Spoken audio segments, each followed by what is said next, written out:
a basic financial ratio is.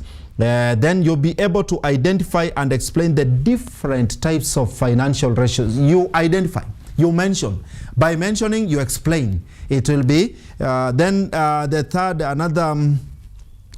another objective of today's lesson. You should be able to work out some basic financial ratios as outlined in a question that you have been assigned or required to handle. So today we go direct. We define the meaning of a basic financial ratio. So before we look at what basic financial ratio is, what is a ratio by definition? So a ratio is just an expression of one item over the other. For example, if you're saying 2:3, 2:3, that's a ratio. Whether financial, whether statistical, whether which one, it is a ratio. So 2:3, 5:6, 7:7, which is 1:1, and so on. So those are examples of ratios. So those are that's a ratio. Now I want us to look at examples of financial categories of financial ratios that I want us to look at here. After defining what a financial ratio is, we can now look at categories of financial ratios. One, we are going to look at markup. Markup. We will look at how it's calculated, it's worked out, markup. Next, we are going to look at margin. Margin. Next, we are going to look at roast.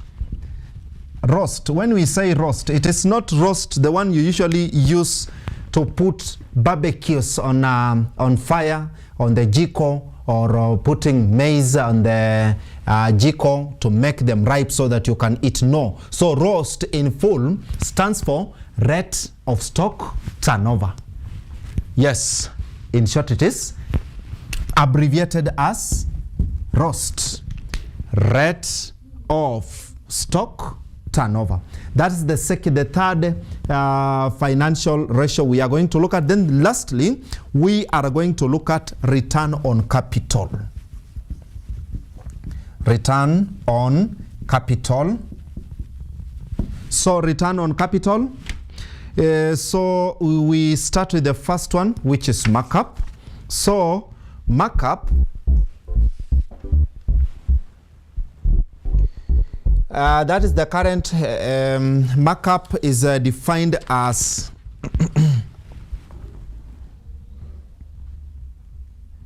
we are going to look at markup as one of the financial ratios, as it is one of the major financial ratios that are always when a student is requested to work out the markup in a particular exam. One, before maybe we look at that one, we can look at what is the origin of markup.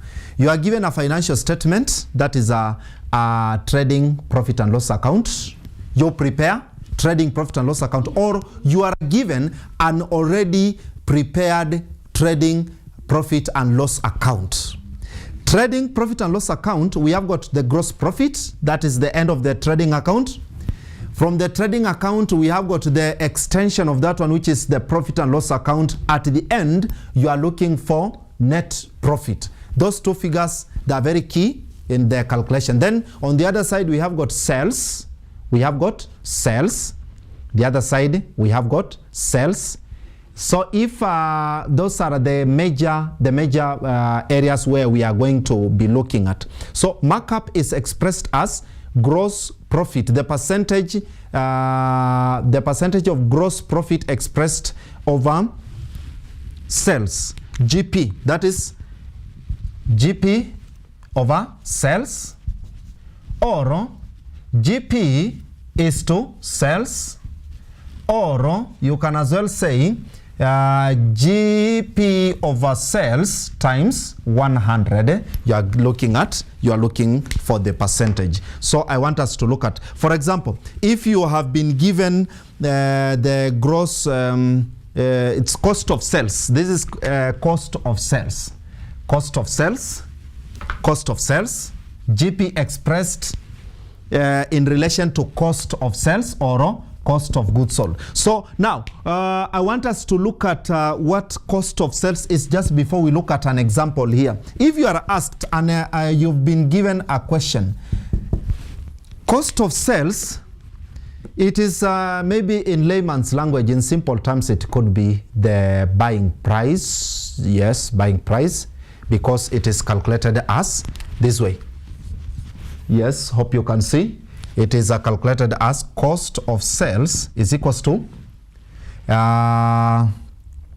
cost of sales, opening stock plus purchases minus closing stock. You get the cost of sales. Now, so if the opening stock here, opening stock is, let's say 10,000, closing stock is 20, let's say opening stock is 20,000, yes, 20,000, then closing stock is 10,000, and then we can talk of purchases. Purchases is, let's say, 100,000, yes. So what is the difference between the three? What could be the difference between the three? That is cost, opening stock, closing stock, and then purchases. So now, opening means at the beginning. Let's look at a very common example here. If we can look at a very common example here. For example, the greengrocer out there. We all know the greengrocers at the maybe in the estates where we reside. So you find out that a greengrocer buys veggies, tomatoes, potatoes, and other maybe spices. Makes the sales from morning up to evening, closes the kiosk at 10 p.m. If this greengrocer had stock worth 10,000 in the morning, that is opening, means opening stock. That is now opening stock. Now, this particular person has made sales in the course of the day. Then at the end of the day, he has made sales. They have made sales and then be left with a stock of 5,000 in the stock, in the store. If they have been left with the 5,000 stock worth 5,000, they are closing the kiosk when they have stock worth 5,000.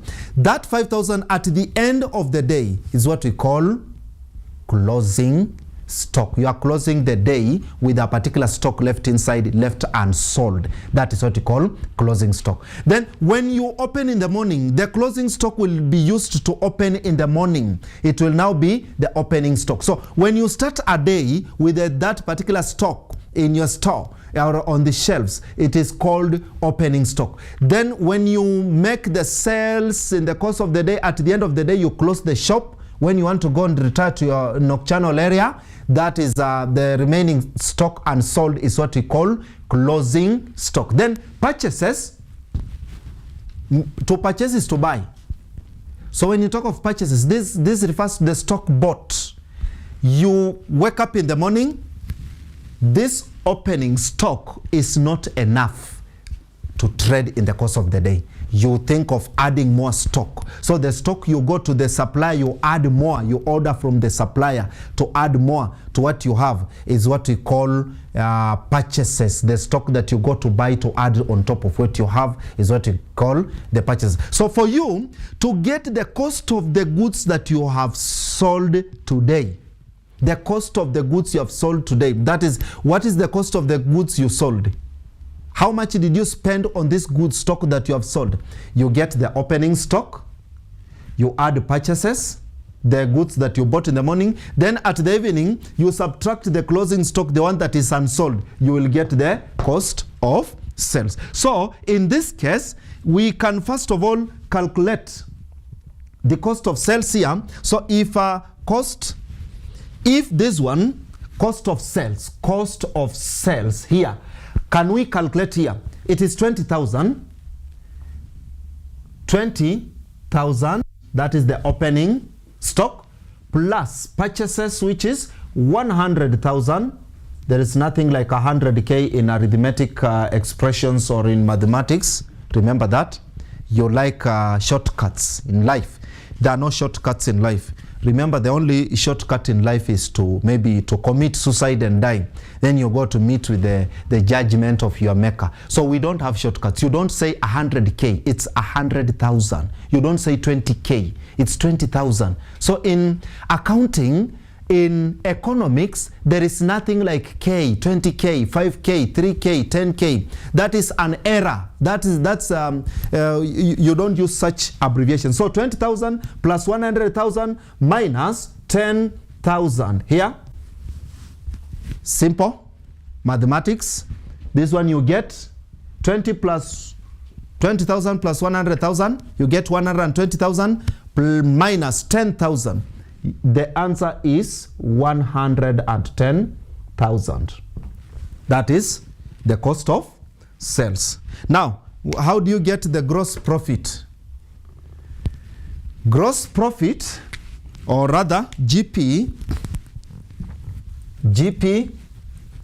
here, we are going to say gross profit, GP is equals to cost or sales. Sales minus cost of sales. Yes. Sales minus cost of sales. That is GP. That is when you get GP. Sales minus cost of sales. Yeah. Then if from what we have done here, that is 110,000. If sales was 150,000, then it will be 150,000 minus 110,000. So the GP is equals to 40. Yes, 40,000. Others are still struggling with their scientific calculators there, trying to calculate.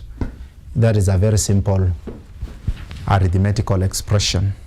It's called commercial arithmetics. So if you get the GP is 40,000. Now we can look at markup.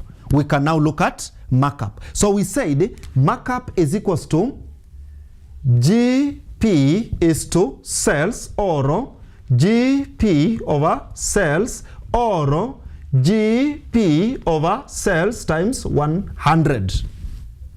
Right? Let's go. So GP. How much is GP? 40,000. Yes, 40,000 over sales. Sales is 150,000. Yes. Sales is it is the cost of sales. Cost of sales is 100,000. This is the sales. So we have got GP over cost of sales, not GP over sales. So GP over cost of sales.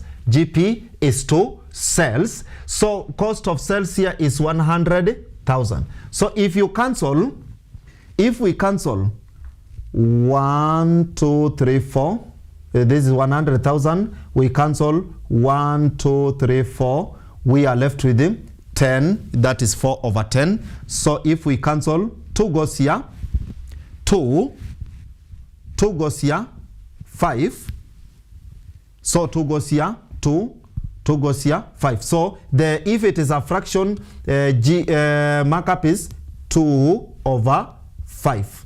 That's the answer, 2 over 5. Or if it is if it is going to be a ratio, that is GP is to cost of sales.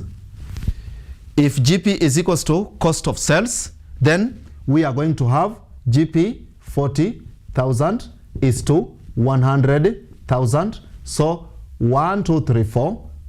1, 2, 3, 4. That is 4 is to 10. Then 2 is to 5. That is 2 is to 5. Or you work it out as a fraction. You work it out as a fraction. For example, in this case, if you can maybe take, for example, this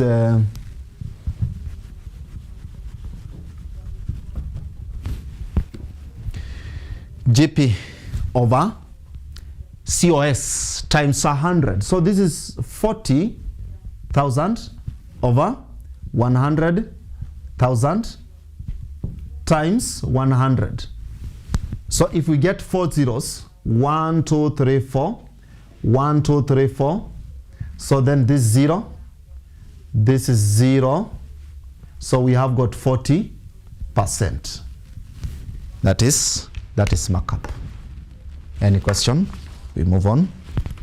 So from the markup, we can now look at the next financial ratio, which is margin. Margin means the difference. So margin refers to gross profit expressed as a percentage of net sales. Net sales.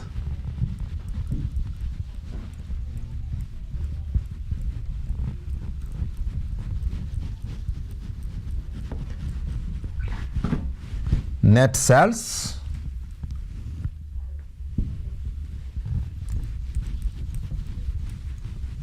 So we are saying it is GP. GP, yes.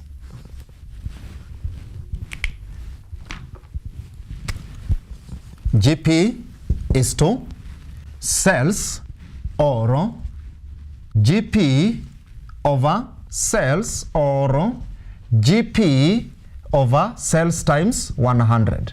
Just like that. So we look at what was GP here. So GP was GP gross profit was 40,000. Yes, gross profit 40,000 is to sales is 150,000 here. So if we cancel this one, 4 zeros, so that is 4:15. Or we look at it as a fraction. This is 40,000 divided by 150,000. So this 4 zeros, that is 4/15. Are we together? Or GP, gross profit over sales, times 100. You are getting the original percentage is 100. So you are getting the percentage. So we have got 40 over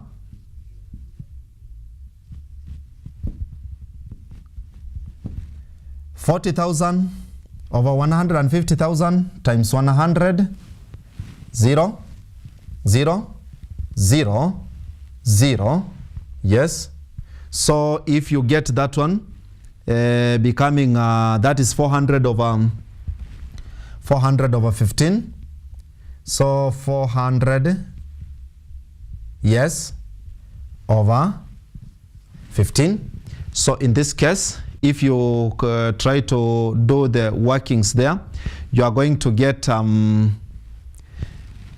if this one we can cancel it here, it comes to, that is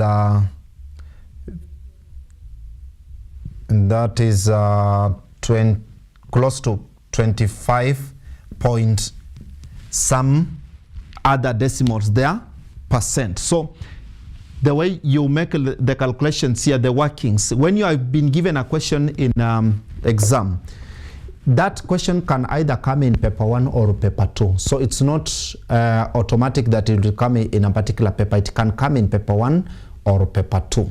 And maybe the ones that usually come in paper 1 are very simple, but maybe a complex one, because paper 2 is a little bit structural. It is it contains such complex questions. So when you are calculating margin, margin is the difference. That is, you calculate it as GP of sales, that is to sales, or GP over sales times 100 over GP over sales, just as a fraction. Then you go. Then if we can look at the next financial ratio. So we are through with the markup, we are through with the margin. Yes, we are through with the markup, we are through with the margin. Before we look at the relationship between maybe markup and margin, we do the calculations, the workings on working capital stroke current capital ratio. We look at the rate of stock turnover. Then we can look at the relationship between the two. So having looked at the margin and markup, we now look at current ratio stroke working capital ratio. Current ratio stroke working capital ratio. That is current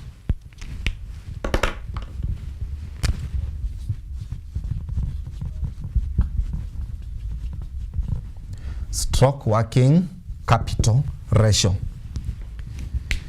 So current ratio stroke working capital ratio, this is current assets over current liabilities, or current assets is to current liabilities, or current assets over current liabilities times 100. That is the formula. Remember, in any calculation, the bridge to every answer or to any working, you first of all identify the formula. Remember, a formula must earn you either a quarter mark or half a mark. So you must write the formula, because how will the examiner know that you arrived at a particular answer? There are people who usually forge their works, they forge their way out, just as we have in our society whereby people forge their ways to success. It starts from school. So don't start preparing yourself to be someone who forges his ways to success. There is no shortcut in life. So we must have a formula for you to arrive at that answer. The examiner must know, how did you arrive at this particular answer? So we look at the formula here. It is either current ratio stroke working capital, it is current ratio over current liability, or current assets is to current liabilities, or current assets over current liabilities times 100. That is how you work out on that particular area. Before we look at an example there to show the calculations or the workings, can we just look at the definition of a current asset and a current liability? So current means the time at the moment. So current assets, the non-fixed assets, the assets that are expected to last longer for a period of less than 1 year. For example, cash. Even if you have 1 million cash money, that one you can start making merry and you finish up to the final coin. But if you use that 1 million to buy a parcel of land, that is a fixed asset. That's an uncurrent asset. So current assets are things that, those properties that, an asset is a property. So current asset, the assets that take a shorter period of time. Fixed assets, they last for a period of beyond 1 year. So current liabilities, a liability is a burden to the business. So for example, loans, overdrafts, owings, accruals, outstandings, and creditors, those are the liabilities. So current liabilities or short-term liabilities, those are debts that are payable in a short period of time, especially less than 1 year, like creditors, like owings, accruals. We have got things like overdrafts. An overdraft, you go to the bank and withdraw more than what you have.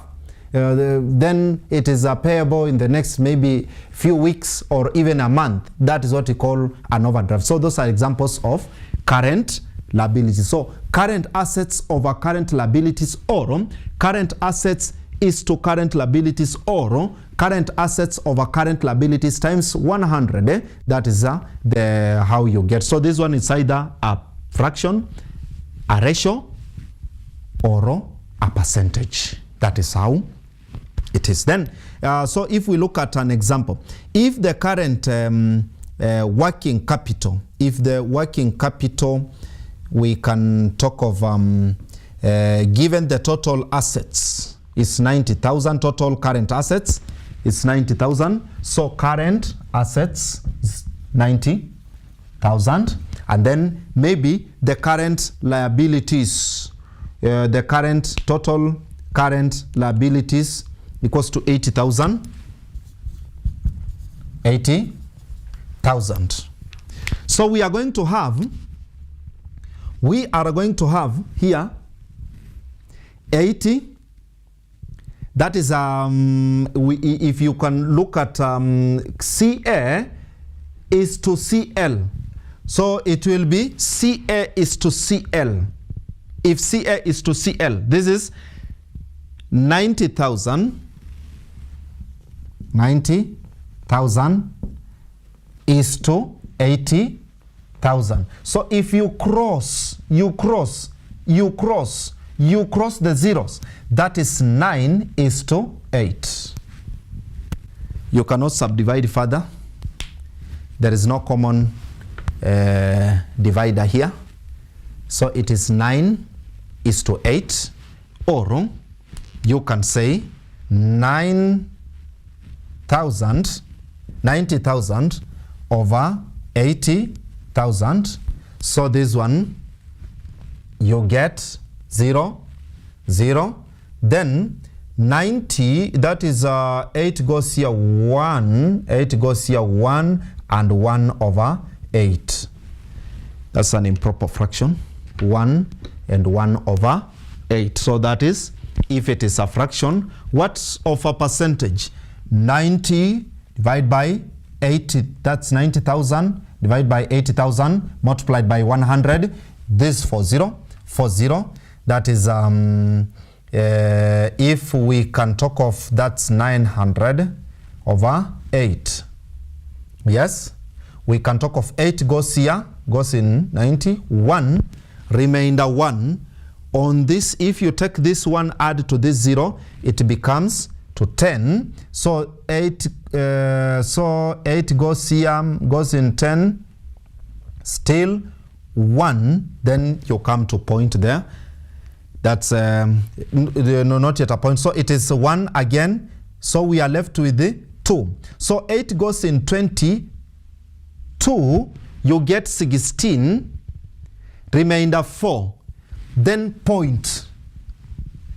That remainder 4, you add a 0. So 8 goes into 40. That is if you get 8 times 3, that is 24. 8 times 4, 32. 8 times 5 is 40. So that is 5. 112.5. That is. So that is how you do the calculations there. So that is working. That is the working capital stroke working stroke current ratio. So then we look at the last one, which is rate of stock turnover. Rate of stock turnover. Now the rate, when you talk of roast, when somebody says, at what rate were you running? It was 80 kilometers per hour. Do you have that one? Roast.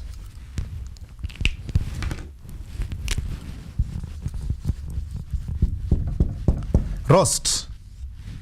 Rate of stock turnover. So the rate of stock turnover refers to how many times, means the speed at which stock was bought and sold. That's how many times was stock bought and sold. That is roast. How many times was stock bought and sold? That is what we call roast, rate of stock turnover. So here, if we look at rate of stock turnover, it is cost of sales. It is equals to cost of sales over average stock. Remember, we had already looked at how you can calculate the cost of sales. Now, how do you get the average stock? Average. So it is. So here we look. We already have the figure for cost of sales, which was 100,000. So if we can look at average stock, we get average stock. You get opening stock plus closing stock divided by 2. So average stock is equals to opening stock plus closing stock over 2. Opening stock plus closing stock divided by 2. Now, what if we now come up with a complex formula here? How do you get the roast? So this is how, I don't want to complicate it so that there are people who hate mathematics. This is just commercial arithmetics. These are just business calculations. Yes. So if we can say roast is equals to, this is cost of sales. Cost of sales divided by, that is cost of sales divided by opening stock plus closing stock over 2. I think that one is now cost of sales divided by opening stock plus cost of plus closing stock over 2. That is how we are going. That is maybe a formula, or alternatively we can work it one by one. We'll first of all look at opening, that is average stock, whereby if we have got average stock, if average stock is, let's say, 10,000, that is closing stock plus 20,000. That is according to the example 1, the figures we had. So this is equals to, so then over 2. This is equals to 30,000 divided by 2. This is 15,000. So average stock is 15,000. So if average stock is 15,000, then we can look at the roast itself. We can now look at the roast itself, the rate of stock turnover. So we had said that the cost of sales is 100,000 shillings. So if it is cost of sales over average stock, this is going to be 100,000 divided by 15,000. Just like that. 100,000 divided by 15,000. 100,000 divided by 15,000. So in this case, if we can get it clear, this is 0, 3 zeros, 3 zeros. So we have got 100 over 15. 5 goes here. 3. 5 goes here. If 5 goes here, 3. 5 goes in 120. 3 goes here 1. 3 goes here 18. And 2 over 20. Just like that. Then we come to, if it is a ratio. If it is a ratio, then we will have 100,000. That is the cost of sales is to 15,000. 30, 30. 100 is to 15. Then you get 5, 20, 5, 3. 20 is to 3. Or the percentage here, the percentage will be, that is maybe 100,000 over 15,000 times 100. So this is 30, 30. 5 goes here, 3. 5 goes here, 20. So in this case, 200 divided by 3. So this is 200 divided by 200 divided by 2000 divided by 3. So 3 here, 1, 3 here. 3 goes in 20, goes there 18. It goes there 6, you get 18. You are left with the 2. It goes here 6, you get 18. You are left with the 2. 6, so 66.666. So that is the road to the answer, how you make the calculations to get the current ratio stroke working capital. Now, just before we move forward, what is the difference between margin and markup? So the relationship between margin and markup. So if markup If markup is known, then the margin is determined by adding the numerator to the denominator. Or for example, if markup is a quarter, then margin can be 1/4 plus 1 is equals to 1/5 or 20%. That is maybe the relationship between markup and margin. Then if margin is known, you can convert it into markup by deducting the number of the margin from the denominator. The number of the margin, maybe you can look at simple workings here so that so when that question comes in an exam, it can either come in paper 1 or even paper 2.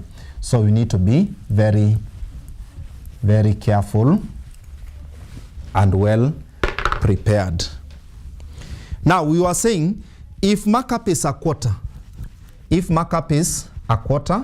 then if you want to get the margin, you get a quarter, it will be, this will be, margin will be 1/4 plus 1. That is 1/4 plus 1. This will be 1/5.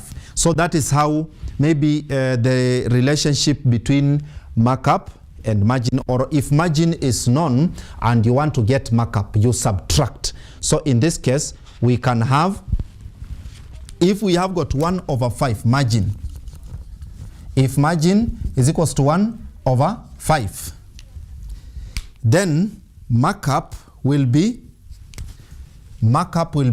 1/5 minus 1. 1/5 minus 1, which is equals to 1/4, or a quarter of a percentage is 25%. That is 25%. No, not 25, it's 20%. Yeah, this one, a quarter of a, because if you take 100 divided into 4 quarters, that is 20%. If you take 100 divided into 4 quarters, you get each quarter is 20%. It is like, that's just like 100 divided by 4.